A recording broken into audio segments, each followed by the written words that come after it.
पूरी कोशिश की है, दयानतदारी के साथ कोशिश की है कि आप उनकी पुष्पनाई छोड़ दें। उनके जो बेसिस हैं वहां पे जो उनकी सहूलतकारी हो रही है, जहां पे उनके कैंप्स हैं, उनको अबेंडन करें, उनको उनकी पुष्पनाई ना करें, लेकिन वो इस बात पे आते नहीं है। वो इस वक्त हिंदुस्तान की प्रॉक्सी, वो हिंदुत्व की जो है प्रॉक्सी बने हुए हैं। हिंदुत्व की जो है जंग जो है हमारे खिलाफ काबुल लड़ रहा है, अफगानिस्तान लड़ रहा है।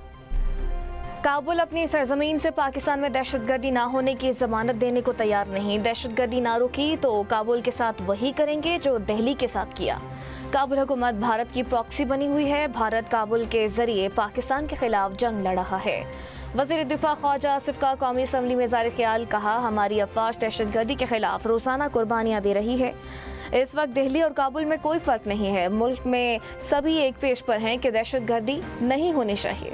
दहशतगर्दी से निपटने के मामले पर खैबर पख्तूनख्वा हुकूमत के साथ हैं। खैबर पख्तूनख्वा में दहशतगर्दों के सहूलतकारों और मुआवनीन के गिर्द घेरा तंग।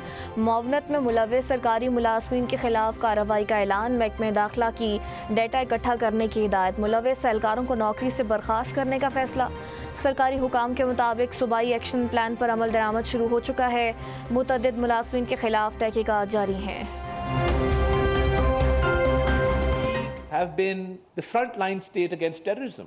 We've been a wall, a shield between the terrorists and the rest of the world. Now, there were certain inconsistencies in India's narrative and their strategy. The problem with their narrative was that they've always internalized their external issues and they've externalized their internal issues. So terrorism in India is an internal issue. It's not an external issue. The dispute of Jammu and Kashmir is an external issue. It's an international issue. It's an international dispute. How can a country which is countering terrorism be blamed for terrorism? मकबूजा Kashmir आलमी मसला है। भारत इसे अंदरूनी मामला नहीं कह सकता। हिंदुस्तान में दहशतगर्दी इनका दाखिली मामला है। वफाकी वज़ीर इत्तलात अता तारड़ का मार्का हक की तकरीब से खिताब। कहा, मकबूजा कश्मीर से मुतल्लिक़ अक़वाम मुत्तहिदा की करारदादें रिकॉर्ड पर मौजूद हैं। पाकिस्तान की दहशतगर्दी के लिए लासवाल कुर्बानियाँ हैं।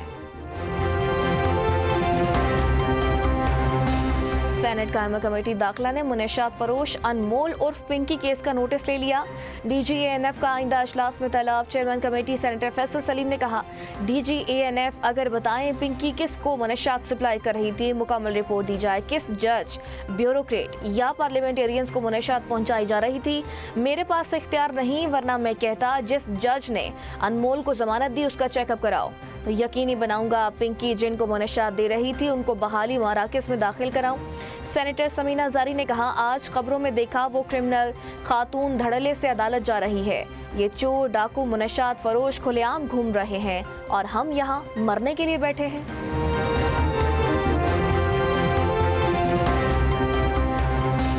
कोकेन क्वीन अनमोल उर्फ पिंकी का 3 रोज़ा जिस्मानी रिमांड मंजूर। कराची पुलिस ने मुलजिमा को तफ्तीश के लिए अपनी तहवील में ले लिया। मुलजिमा से पिस्तौल भी बरामद। केस का तहकीकाती अफसर भी तब्दील। DIG साउथ के मुताबिक अनमोल उर्फ पिंकी पर माजी के मुकदमात की तफसीलात भी इकट्ठी कर ली हैं। दूसरी जानिब SSP साउथ को इंक्वायरी से हटा दिया गया। DIG वेस्ट इरफान बलोच नए इंक्वायरी ऑफिसर मुकर्रर। पिंकी से मंसूब फ्लैट में रहने वाले खानदान का कहना है जिस फ्लैट का पता मुकदमे में डाला गया वहां 8 साल से किराए पर हैं। अनमोल उर्फ पिंकी को नहीं जानते। पुलिस ने हमारे घर का पता FIR में कैसे डाला। सख्त जहनी अजियत का शिकार हैं। मतलब यह है कि अगर खुदा न खास्ता मेरे साथ कुछ हो जाता है तो और ये मैसेज आप लोगों को मिलता है तो इसका मतलब ये होगा कि नेक्स्ट आगे से जो काम संभालेगा वो मेरे ही नंबर से, आपसे यही नंबर मेरा ही होगा और कोई जेंट्स होंगे। ठीक है, तो सब मेरे मेरे फ्रेंड होंगे और वो आगे से इस काम को हैंडल करेंगे और आगे आपको खुद सारे मामलात वो बता देंगे जो भी मामलात हुए होंगे। अनमोल पिंकी की गिरफ्तारी से कबल जानशीन मुकर्रर करने का इंकशाफ। मुलजिमा ने ऑडियो पैगाम में तमाम क्लाइंट्स को आगाह किया। ज़राए का कहना है मुलजिमा ने जानशीन मुकर्रर करने के हवाले से ऑडियो मैसेज रिकॉर्ड करवा दिया था। पैगाम में पिंकी का कहना था, अगर मेरे साथ कुछ हो जाता है तो मेरे इसी नंबर से काम चलता रहेगा। आपके साथ एक मर्द राबते में होगा। मेरे बाद काम संभालने वाला मेरा दोस्त होगा। वो तमाम मामलात बता देगा। IMF का माली नज़्म-ओ-ज़ब्त बरकरार रखने और इस्लाहात की रफ्तार तेज़ रखने पर जोर, पाकिस्तान के साथ मुसलसल ताउन और राबता जारी रखने के आज़म का इरादा। हुकूमत और IMF में बजट, मौशी इस्लाहात और मैक्रो इकनॉमिक फ्रेमवर्क पर मुज़ाकरात। IMF ने हुकूमत की मुहतात मौशी पॉलिसियों और इस्लाहाती अमल के तसलसल को सराहा। आइंदा बजट में मौशी इस्तेहकाम और पायदार तरक्की तरजीहात शामिल करने पर इत्तिफाक।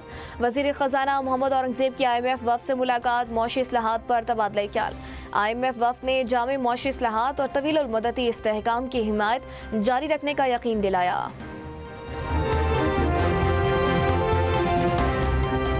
स्टेट बैंक पाकिस्तान को IMF से कर्ज प्रोग्राम के 1.3 अरब डॉलर की किस्त मौसूल।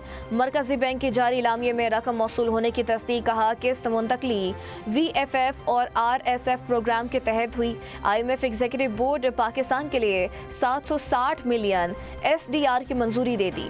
RSF प्रोग्राम के तहत 154 मिलियन SDR की दूसरी किस्त भी मंजूर। स्टेट बैंक को मजमूई तौर पर 914 मिलियन SDR मौसूला रकम पाकिस्तानी रुपए में नहीं, ज़र मुबादला ज़खायर में शामिल होगी। ये रकम 15 मई 2026 को ख़त्म होने वाले हफ्ते के ज़र मुबादला ज़खायर में ज़ाहिर होगी। IMF फंड मिलने से पाकिस्तान के ज़र मुबादला ज़खायर को सहारा मिलेगा।